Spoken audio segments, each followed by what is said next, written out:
Hello, my name is Susan Zudima. I'm here today with Cheryl Antoski, our Ward 4 councillor in the city of Brantford, and Rick Weaver from Ward 1. And we're talking about a new initiative called the Neighborhood Watch app. It's been in development for some time, and we're going to familiarize our listeners with this app and have some dialogue about it. So welcome. It's good to be here with both of you. Thanks for having us. Yeah, I want to find out more about the app and where it came from. So why are we looking at a Neighborhood Watch app here for Brantford now? Tell me a little bit about the history. Sure. So in 2009, I joined my local neighborhood association. It was a Scheller Neighborhood Association. And in 2012, 2013, I stepped up and became the vice president of that organization, and really started getting involved with the community and having conversations with our neighbors, and finding out there was some concerns about some neighborhood crime and some graffiti and just general neighborhood safety. Mm-hmm. So I did some research and I came across a system called the Block Watch. Okay. And so the Block Watch system actually started in 1972 in Seattle. Mm-hmm. And when it was implemented in Seattle, they found the neighborhoods that it was implemented in, they had a 60% decrease in crime in those neighborhoods. So it was soon adopted after that by British Columbia. And British Columbia actually has the Block Watch Association of British Columbia, and they found the same successes with it. So I did some research and started creating a website. So that was about 2013, 2014, early 2014, and built a website out. Started having conversations about what we need to do to try to get this launched in just my community. Mm-hmm. And then the election came up, and I decided to try to run in the 2014 election, and I was successful. Mm-hmm. So as a councillor, I approached the chief of police and the mayor and had a meeting with them about the Block Watch program, and I wanted to see what would be needed to implement that within the entire city. And at that point, the city was actually looking at another initiative called the Safe Brantford. Okay. That our mayor, Chris Friel, had brought into the city. And we weren't really sure how that program was going to develop and what was going to be included, because it was really at its infancy. So I held off trying to bring the Block Watch program forward until the Safe Brantford really got its roots and figured out what that program was going to look like. Okay. And so probably around 2016, I think it was, decided, okay, I think this is something that's different than the Safe Brantford initiative.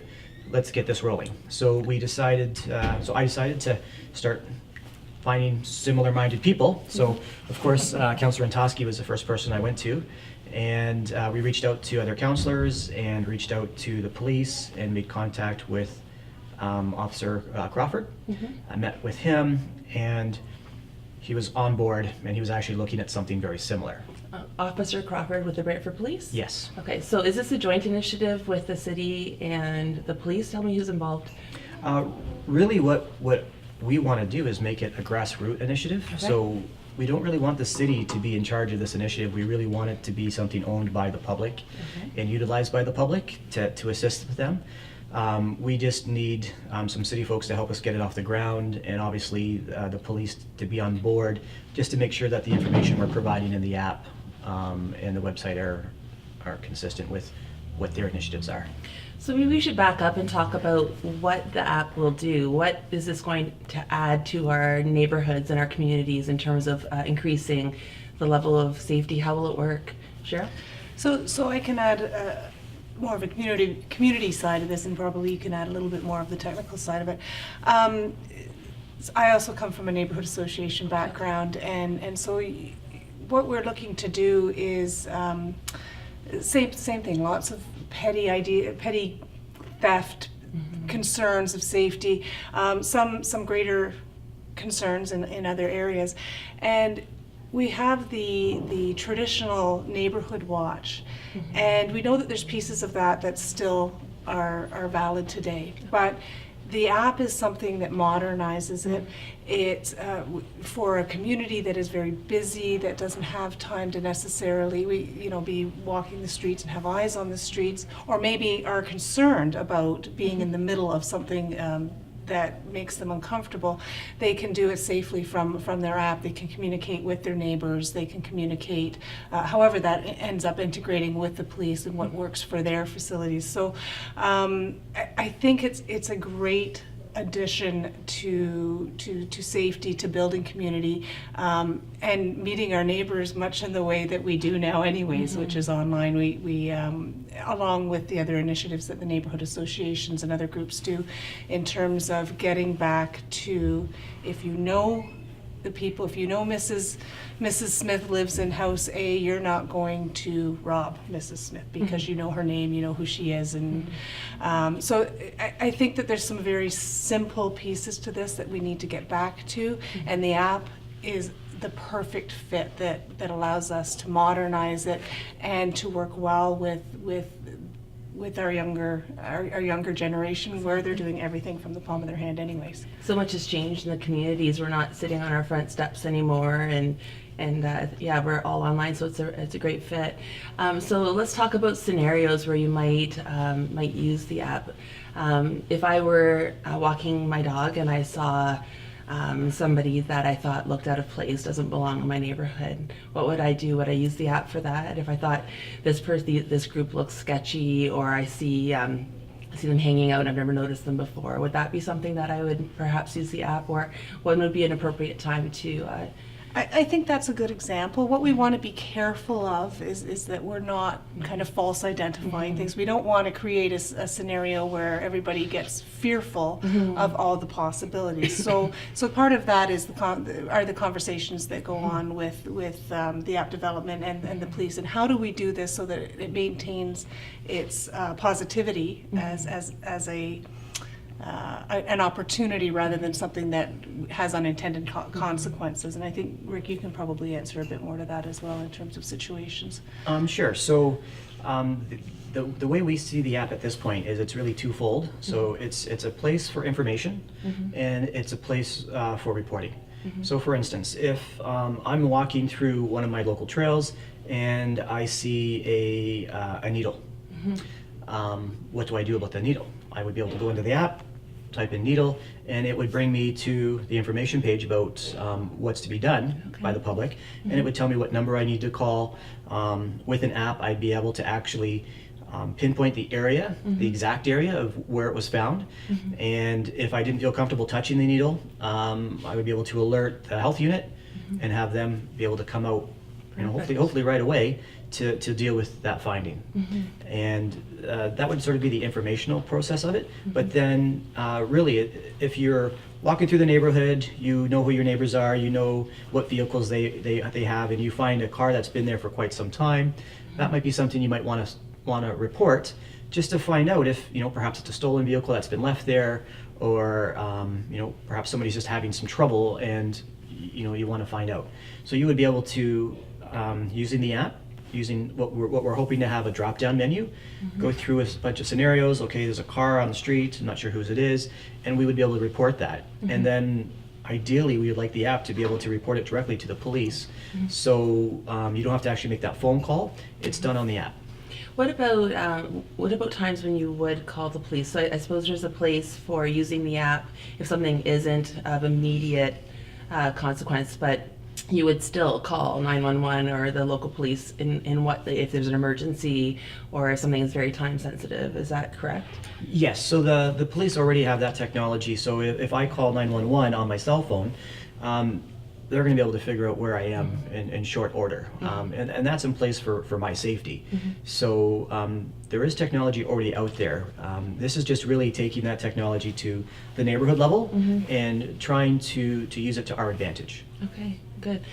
So I'm thinking of a scenario that I had about a month ago involving a pet, and I'm wondering if it would kind of fit into this neighborhood watch app. I saw a dog get hit by a car and then kind of limp away, so I didn't know whether I should approach the dog. I didn't quite know what to do. I called the SPCA, they were closed.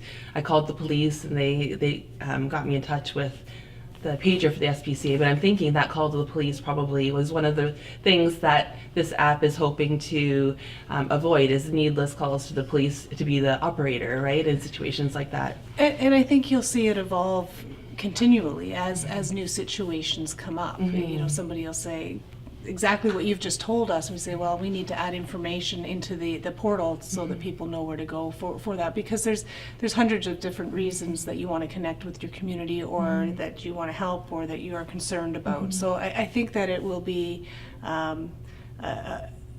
continually evolving with the use from the community. All right, so this is a pretty exciting app, and it's the neat thing about it is that it's coming out of Brantford, and we're hoping that it may have impact in other communities around the world. Can you tell me who specifically has been developing this with you, in terms of being the programmers and the developers? Yes, so the organization we've partnered with is called CBRIC. Okay. So that group is actually going to be working with us, and they're going to be doing a series of what they call hackathons, where they'll take a bunch of our ideas that we would like to have implemented within the app, and literally it's a room full of coders and computer people that will be working on trying to implement some of these things we would like to have in the app. Am I correct in saying that Laurier will be a part of that as well? That's correct, yes. Yeah, okay, good. And Laurier is actually, are they a sponsor of this initiative to a degree, or what is their role? So they're definitely a partner within the role. They're actually going to be supplying all the students and all the technical people. And from my understanding, they're really chomping at the bit to be involved in this. So it's a grassroots, community-centric application that would be on your phone, and what we're really hoping to do is have this be something that, just another thing that Brantford's known for. Yeah. Because having this come out of Brantford, we're really hoping that other communities will actually see the value. Is the group called Bell City Tech? Is that the group that's coming together? Yes. That's right. Is that right? And I think part of the intrigue for the developers is it's very multifaceted what we're asking for, and yet it has to be easily used. It has to be used by a huge range of computer abilities, I guess. And so that's a challenge in itself. Yeah, the platforms, right? Yeah. You want to have it on your phone, on Android, and on iOS, but also on your computer and so on. And be able to navigate very easily.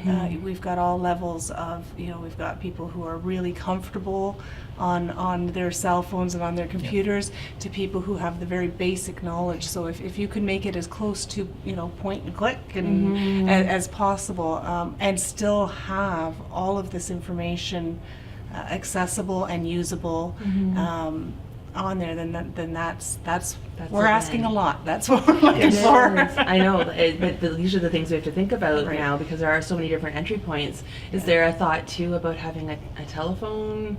I'm just thinking of seniors in the community who might not even necessarily have, but they're of course out more, perhaps on their, and seeing more. Is there a thought about that, or is that kind of down the road?